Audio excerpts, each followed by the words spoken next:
After plugging in the machine, the on-off button will blink.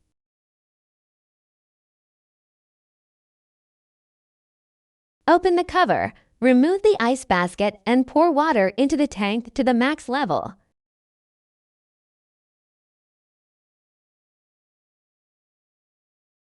Then put the ice basket back in. Press on-off button to begin the ice-making cycle. The interior light inside the ice maker will turn on. Press on-off button again to turn off the machine. Press the select button to select the ice cube size. You can choose between large and small.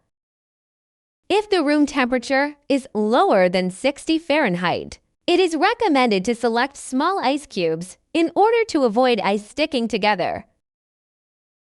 Press the light button to turn on or off the interior light. The ice maker stops when the ice basket is full and the ice full indicator will be on. If the water pump fails, the ice maker will stop automatically and the add water indicator will light up.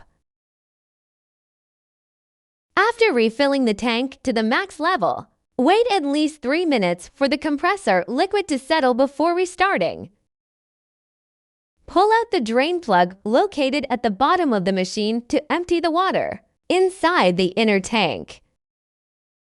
After draining, return the drain plug to its original position.